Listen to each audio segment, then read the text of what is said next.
ॐ तव कथामृतं तप्तजीवनं कविभिरीडितं कल्मषापहं श्रवणमङ्गलं श्रीमदाततं भुवि गृह्णन्ति ये भूरिदा जनाः। श्री श्री रामकृष्ण कथामृत चतुर्थ खंड पृष्ठ 43। भक्त मानक गहन श्रीरामकृष्ण सुरेन्द्र प्रति उपदेश गृहस्थ और दान धर्म मनोयोग और कर्मयोग। ठाकुर श्रीरामकृष्ण पुणी आसी छोट खट उपर बसिछन्ति। भक्त माने एबे सुद्धा तले बसिछन्ति। सुरेन्द्र तांको पाखरे बसिछन्ति। ठाकुरे तांको आडकु सस्नेह दृष्टिपात करुछन्ति और कथा छଳରେ तांको नाना उपदेश देउछन्ति। श्रीरामकृष्ण सुरेन्द्र प्रति मझिरे मझिरे आसिब। लंगुड़ी अर्थात ततापुरी कहूथिला लटा प्रतिदिन माजिबाकू हुए, ता नहेले कणंकी लागिब। साधु संग सदा सर्वदा दरकार।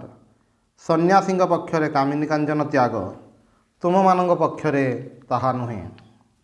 तुमे माने मझिरे मझिरे निर्जन को जाई व्याकुल होई ईश्वर को डाकिब एवं मनरे त्याग करिब। वीर भक्त नहेले दुई दिग संभाड़ी हुए नहीं। जनक राजा साधन भजन करी सिद्ध हेबा परे संसार रे थिले। से दुई खंड तरबारी घुराउथिले, ज्ञानर एवं कर्मर। यह कही ठाकुरे गीत गाउछन्ति। ए संसार मजार कोठी, मुझे खाई पी निये मजा लुटी। जनक राजा महातेजा, ताहार काहिरे थिला त्रुटि। से जे एपाख से पाख दी पाख रखी पीथिला दूध बाटी। तुम मानक पक्षरे चैतन्य देव जहाँ कहिथिले, जीवे दया भक्त सेवा और नाम संकीर्तन। तुमको कहूछि काहींकि तुमे बेपारी घरे काम कर, आउ अनेक कार्य करने को हुए, तेणु कहूछि।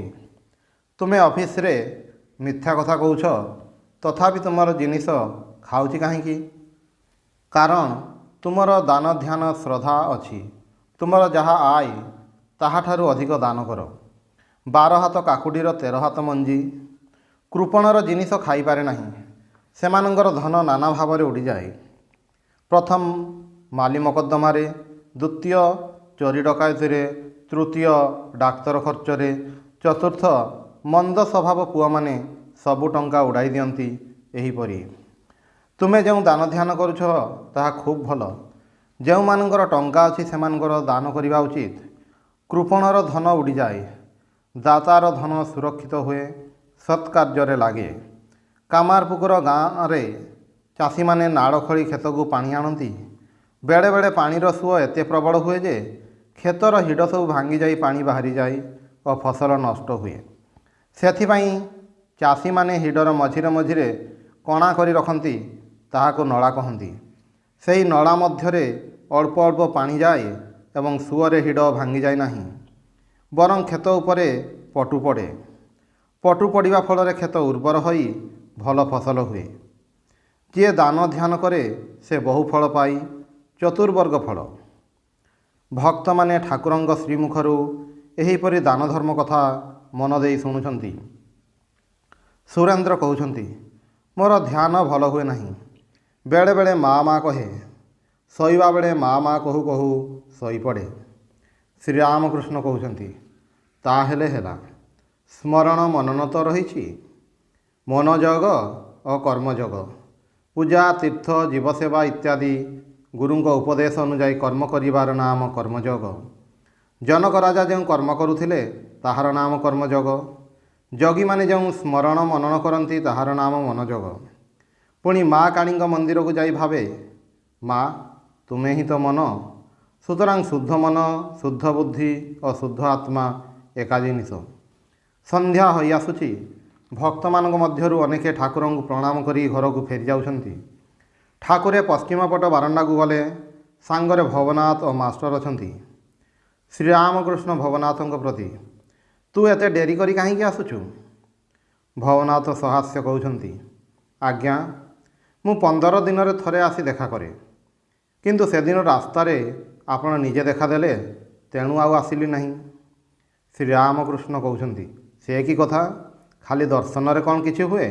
स्पर्श आलाप ये सब मध्य दरकार।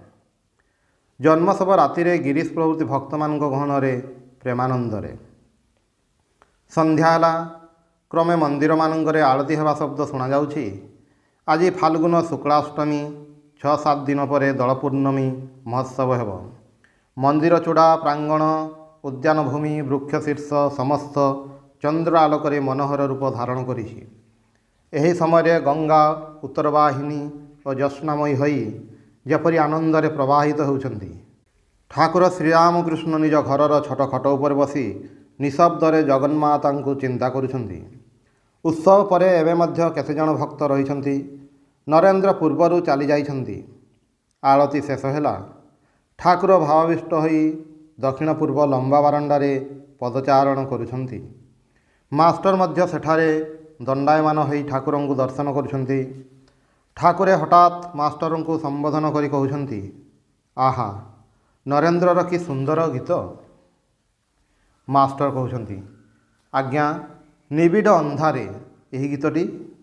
ଶ୍ରୀରାମକୃଷ୍ଣ କହୁଛନ୍ତି, ହଁ, ଏହି ଗୀତର ଅର୍ଥ ଅତି ଗଭୀର। ମୋର ମନକୁ ଏପର୍ଯ୍ୟନ୍ତ ଯେପରି ଟାଣି ରଖିଛି। ମାଷ୍ଟର କହୁଛନ୍ତି, ଆଜ୍ଞା ହଁ। ଶ୍ରୀରାମକୃଷ୍ଣ କହୁଛନ୍ତି, ତନ୍ତ୍ର ଅନୁସାରେ ଅନ୍ଧାରରେ ଧ୍ୟାନ। ସେତେବେଳେ ସୂର୍ଯ୍ୟାଲୋକ କାହିଁ? ଶ୍ରୀଯୁକ୍ତ ଗିରିଶ ଘୋଷ ଆସି ଠିଆ ହେଲେ। ଠାକୁରେ ଗାଉଛନ୍ତି, ମା କି ମୋର କଳାରେ, କଳାରୂପ ଦିଗମ୍ବରୀ, ହୃଦ୍ ପଦ୍ମକରେ ଉଜ୍ଜ୍ୱଳରେ। ଠାକୁର ବିଭୋର ହୋଇ ଠିଆ ହେବା ଅବସ୍ଥାରେ ଗିରିଶଙ୍କ ଉପରେ ହାତ ରଖି ଗାଉଛନ୍ତି, ଗୟା ଗଙ୍ଗା ପ୍ରଭାସାଦି କାଶୀ କାଞ୍ଚି କେବା ଚାହେଁ, କାଳି କାଳି କାଳି ବୋଲେ ଅଜପା ଯେ ହଜିଯାଏ। ତ୍ରିସନ୍ଧ୍ୟା ଯେ ଜପେ କାଳି ପୂଜା ସନ୍ଧ୍ୟା ସେଖି ଚାହେଁ, ସନ୍ଧ୍ୟା ତାର ସନ୍ଧାନେ ଘୁରେ କେବେ ସନ୍ଧି ନାହିଁ ପାଏ। ଦୟାବ୍ରତ ଦାନ ଆଦି ଆଉ କିଛି ନା ମନେ ନିଏ, ମଦନର ଯାଗଯଜ୍ଞ ବ୍ରହ୍ମମୟୀର ପାଦ ରହେ। କାଳି ନାମର ଏତେ ଗୁଣ ଜାଣିପାରେ ବା ତାହା କିଏ, ଦେବାଦିଦେବ ମହାଦେବ ଯାହାର ପଞ୍ଚମୁଖେ ଗୁଣ ଗାଏ। ଗୀତ। ଏଥର ମୁଇଁ ଭଲ ଭାବିଛି, ଭଲ ଭାବିର ପାଖେ ଭାବ ପାଇଛି। ଯେ ଦେଶେ ରଜନୀ ନାହିଁ ସେ ଦେଶେ ଜଣେ ଲୋକ ପାଇଛି। ମୁହିଁ କିବା ରାତ୍ର କିବା ଦିବା, ସନ୍ଧ୍ୟାରେ ବନ୍ଧ୍ୟା କରିଛି। ଘୁମ ଭାଙ୍ଗିଛି ଆଉ କି ଘୁମାଏ, ଯୋଗେ ଜାଗେ ଜାଗି ଅଛି। ଯୋଗ ନିଦ୍ରାରେ ତୁମକୁ ପାଇ ମା ନିଦ୍ରାକୁ ଶୁଆଇ ଦେଇଛି। সোহাগ ଗନ୍ଧକ ଦେଇ ଖାସା ରଙ୍ଗ ଚଢ଼ାଇଛି। ମଣି ମନ୍ଦିର ମେଜ ପରେ ରଖି ମଥା, ଆଖି ଦୁଇ କରେ ବୁଝିଛି। ପ୍ରସାଦ ବୋଲେ ଭକ୍ତିମୁକ୍ତି ଉଭୟ ଶିରେ ଧରିଛି। ମୁହିଁ କାଳି ବ୍ରହ୍ମ ଜାଣି ମର୍ମ, ଧର୍ମାଧର୍ମ ସବୁ ଛାଡ଼ିଛି। ଗିରିଶଙ୍କୁ ଦେଖୁ ଦେଖୁ ଠାକୁରଙ୍କର ଯେପରି ଭାବ ଉଲ୍ଲାସ ଅଧିକ ବଢ଼ୁଛି। ସେ ଠିଆ ହୋଇ ପୁଣି ଗାଉଛନ୍ତି, ଅଭୟ ପଦେ ପ୍ରାଣ ସମ୍ପିଛି, ଯମକୁ ମୁଁ କ'ଣ ଆଉ ଡରିଛି। କାଳି ନାମ କଳ୍ପତରୁ ହୃଦୟରେ ରପଣ କରିଛି। ମୁଁ ଯେ ଦେହ ବିକି ଏ ଭବ ହାଟେ ଶ୍ରୀଦୁର୍ଗା ନାମ କିଣି ଆଣିଛି। ଦେହ ମଧ୍ୟ ଅଛି ଯେଉଁ ସୁଜନ, ତା ସହିତ ମୁହିଁ ଘର କରିଛି। ଯମ ଯଦି ଆସେ ଖୋଲି ଦେଇ ହୃଦ, ଦେଖାଇବି ବୋଲି ବସି ରହିଛି। କାଳି ନାମ ମହାମନ୍ତ୍ରକୁ ଶିଖାରେ ମୁଁ ବାନ୍ଧି ରଖିଛି। ପ୍ରସାଦ କହେ ଶ୍ରୀଦୁର୍ଗା ଜପି ଯାତ୍ରା ପାଇଁ ଗୋଡ଼ କାଢ଼ିଛି। ଠାକୁରେ ଭାବ ବିହଳ ହୋଇ ପୁଣି ଗାଇଲେ, ମୁଁ ଯେ ଦେହ ବିକି ଏ ଭବ ହାଟେ ଶ୍ରୀଦୁର୍ଗା ନାମ କିଣି ଆଣିଛି। ଗିରିଶାଦି ଭକ୍ତଙ୍କ ପ୍ରତି ଭାବେତେ ଭର୍ଲ ତନୁ ହର୍ଲ ଜ୍ଞାନ। ଏଠାରେ ଜ୍ଞାନ ଅର୍ଥ ବାହ୍ୟ ଜ୍ଞାନ, ତତ୍ତ୍ୱଜ୍ଞାନ, ବ୍ରହ୍ମଜ୍ଞାନ ଏସବୁ ଦରକାର। ଭକ୍ତି ହିଁ ସାର। ସକାମ ଭକ୍ତି ଅଛି, ପୁଣି ନିଷ୍କାମ ଭକ୍ତି, ଶୁଦ୍ଧା ଭକ୍ତି, ଅହେତୁକୀ ଭକ୍ତି ମଧ୍ୟ ଅଛି। କେଶବ ସେନ ଓ ତାଙ୍କ ଦଳର ଭକ୍ତମାନେ ଅହେତୁକୀ ଭକ୍ତି ଜାଣିନଥିଲେ। ଏପରି ଭକ୍ତିରେ କାମନା ନାହିଁ, କେବଳ ଈଶ୍ୱରଙ୍କ ପାଦପଦ୍ମରେ ଭକ୍ତି ଲୋଡ଼ା। ଏହା ବ୍ୟତୀତ ଉର୍ଜିତା ଭକ୍ତି ଅଛି। ଏଥିରେ ଭକ୍ତି ଯେପରି ଉଛୁଳି ପଡ଼ୁଛି, ଭାବରେ ହସେ, କାନ୍ଦେ, ନାଚେ, ଗାଏ, ଯେପରି ଚୈତନ୍ୟ ଦେବଙ୍କର ହେଉଥିଲା। ରାମ ଲକ୍ଷ୍ମଣଙ୍କୁ କହିଲେ, ଭାଇ, ଯେଉଁଠାରେ ଉର୍ଜିତା ଭକ୍ତି ଦେଖିବ, ଜାଣିବ ସେଠାରେ ମୁଁ ସ୍ୱୟଂ ବିଦ୍ୟମାନ। ଠାକୁରେ କ'ଣ ନିଜର ଅବସ୍ଥା ଇଙ୍ଗିତ କରୁଛନ୍ତି? ଠାକୁରେ କ'ଣ ଚୈତନ୍ୟ ଦେବଙ୍କ ପରି ଅବତାର? ଜୀବକୁ ଭକ୍ତି ଶିଖାଇବା ପାଇଁ ଅବତୀର୍ଣ୍ଣ ହୋଇଛନ୍ତି। ଗିରିଶ କହୁଛନ୍ତି, ଆପଣଙ୍କର କୃପା ହେଲେ ସବୁ ହୋଇଯିବ। ମୁଁ କ'ଣ ଥିଲି, କ'ଣ ହୋଇଛି? ଶ୍ରୀରାମକୃଷ୍ଣ କହୁଛନ୍ତି, ଆହେ, ତୁମର ସଂସ୍କାର ଥିଲା, ତେଣୁ ହୋଇଛ। ସମୟ ନହେଲେ ହୁଏ ନାହିଁ। ରୋଗ ଭଲ ହୋଇ ଆସିଲା ବେଳକୁ କବିରାଜ କହିଲେ, ଏହି ପତ୍ରକୁ ଗୋଲମରିଚ ସହ ବାଟି ଖାଇବ। ଏପରି ଖାଇବାରୁ ରୋଗ ପୂରାପୂରି ଭଲ ହୋଇଗଲା। ତାହେଲେ ଗୋଲମରିଚ ସହ ଔଷଧ ଖାଇବାରୁ ରୋଗ ଭଲ ହେଲା, ନା ମନକୁ ମନ ଭଲ ହେଲା, ଏ କଥା କିଏ କହିବ? ଲକ୍ଷ୍ମଣ ଲବକୁଶଙ୍କୁ କହିଲେ, ତୁମେ ଦୁହେଁ ପିଲା ଲୋକ, ରାମଚନ୍ଦ୍ରଙ୍କୁ ଜାଣ ନାହିଁ। ତାଙ୍କ ପାଦସ୍ପର୍ଶରେ ପାଷାଣୀ ଅହଲ୍ୟା ମାନବୀ ହୋଇଗଲା। ଲବକୁଶ କହିଲେ, ଆଜ୍ଞା, ଏ କଥା ଆମେ ଜାଣୁ ଓ ଶୁଣିଛୁ। ପାଷାଣୀ ଯେ ମାନବୀ ହେଲେ, ଏହା ପଛରେ ମୁନିଙ୍କର ଭବିଷ୍ୟତବାଣୀ ଥିଲା। ଗୌତମ ମୁନି କହିଥିଲେ, ତ୍ରେତା ଯୁଗରେ ରାମଚନ୍ଦ୍ର ଏହି ଆଶ୍ରମ ପାଖ ଦେଇ ଯିବେ। ତାଙ୍କ ପାଦସ୍ପର୍ଶରେ ତୁମେ ପୁଣି ମାନବୀ ହେବ।